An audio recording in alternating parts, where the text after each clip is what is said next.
Hello बच्चों, मैं हूँ मेधा और आज हम अध्ययन कर रहे हैं विज्ञान भारती फर्स्ट कक्षा 6 जीव जगत अभ्यास 6। आइए अभ्यास प्रश्न शुरू करते हैं। प्रश्न नंबर 1, सही विकल्प छांटकर अपनी अभ्यास पुस्तिका में लिखिए। प्रश्न नंबर का, एक कोष की जीव है। नंबर 1, मनुष्य, केंचुआ, यूग्लिना, छिपकली।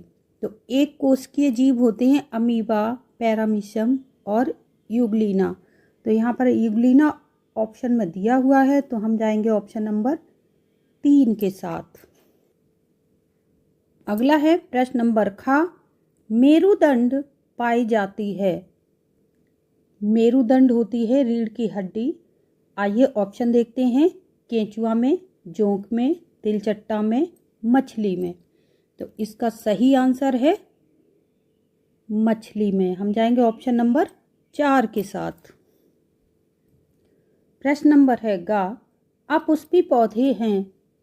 ऑप्शन है आम, फर्न, जामुन, केला।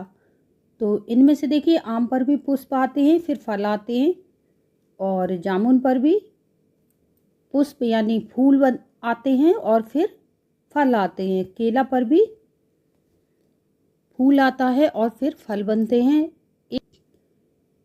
एक ये ऑप्शन है जिस पे कि पुष्प नहीं आते हैं, तो हम जाएंगे ऑप्शन नंबर फर्न के साथ, सेकंड।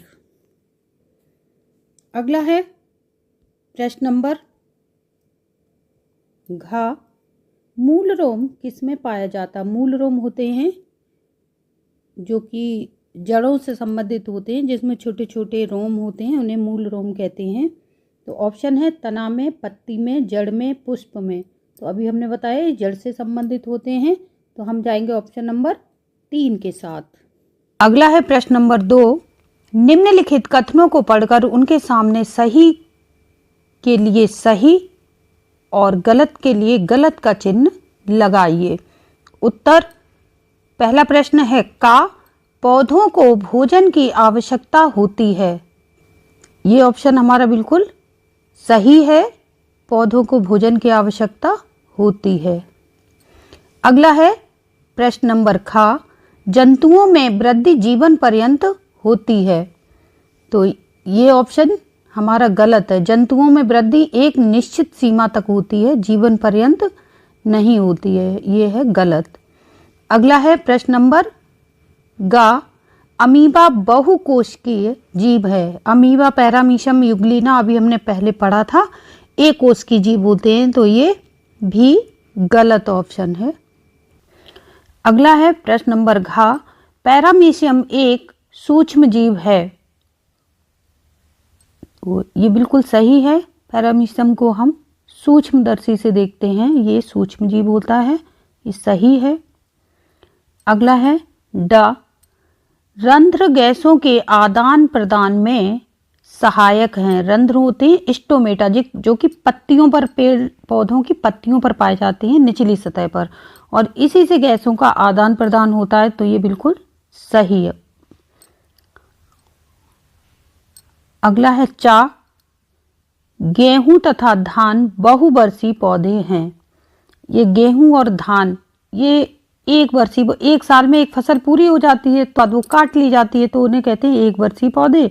इसलिए गेहूं कैसे बहुवर्षीय ना होकर हम इस पे लगाएंगे एक वर्षीय, तो ये बिल्कुल गलत है, इस पे लगाएंगे गलत का ऑप्शन। अगला है छा, खरगोश अकशेरुकी है। तो खरगोश में रीढ़ की हड्डी पाई जाती हैं, जो कि शरीर को आकार प्रदान करता है, इसीलिए खरगोश कशेरुकी है, तो इस पे हम लगाएंगे गलत। अगला है प्रश्न नंबर जा, सूक्ष्म जीव हमें नग्न आंखों से नहीं दिखाई देते हैं।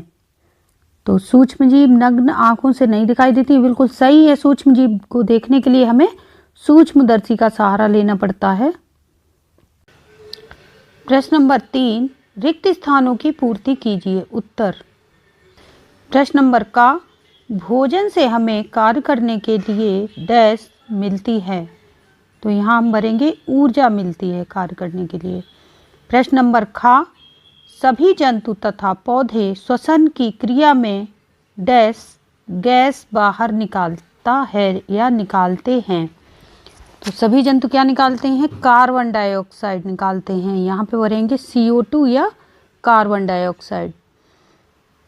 प्रश्न नंबर ग, कछुए का जीवन काल लगभग डैश वर्ष होता है। तो 120 से 150 वर्ष तक होता है, तो हम यहाँ पर रिक्त स्थान में भरेंगे। अगला है प्रश्न नंबर घ, लाजवंती का पौधा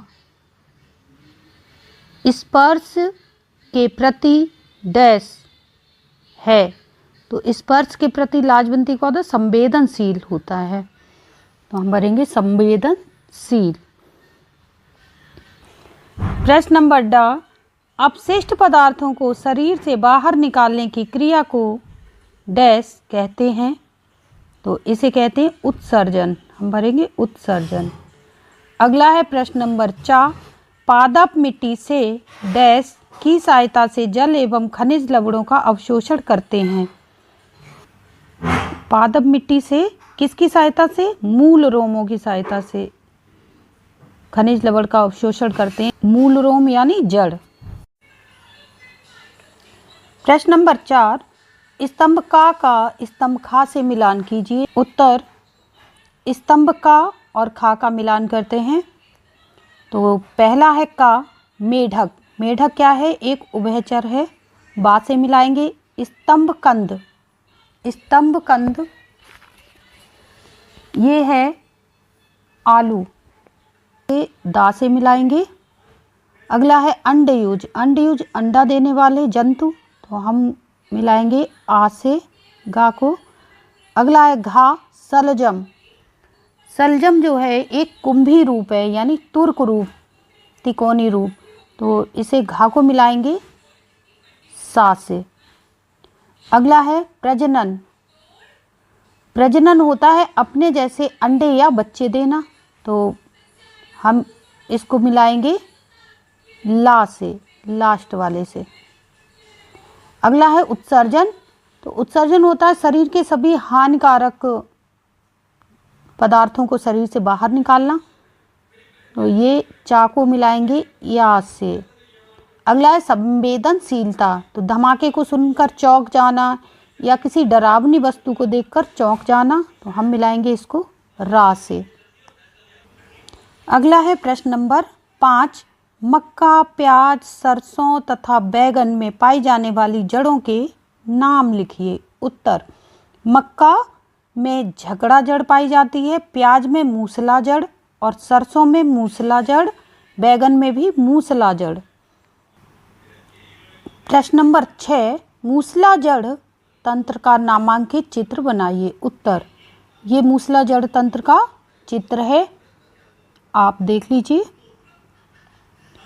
ये द्वितीयक जड़ होती हैं, अपस्थानिक जड़ हैं, और ये उनमें से कुछ पतली पतली महीन सी और भी जड़ें होती हैं जिन्हें तृतीयक जड़ कहते हैं।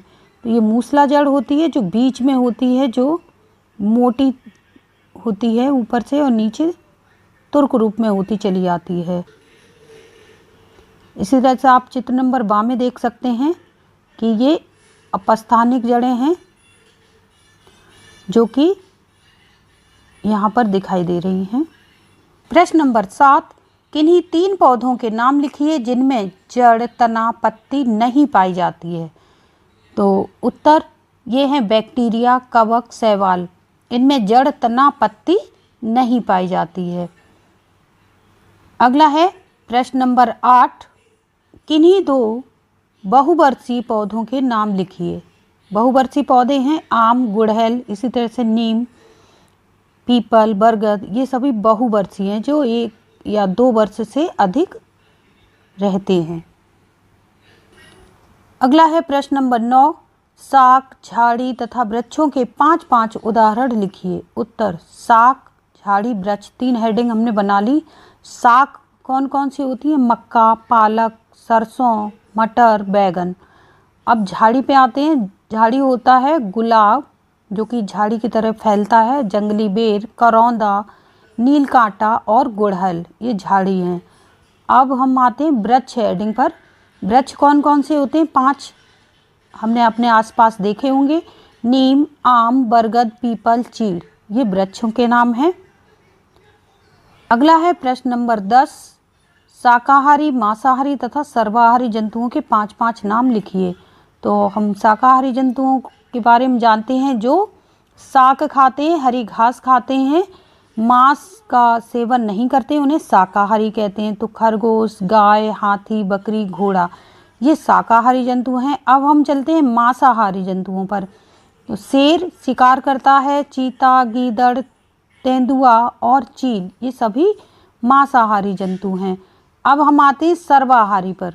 सर्वाहारी में जो मांस भी खाएं और शाक यानी घास फूस भी खाते हैं, तो ये आते हैं मनुष्य, बिल्ली, कुत्ता, कौआ, गौरैया।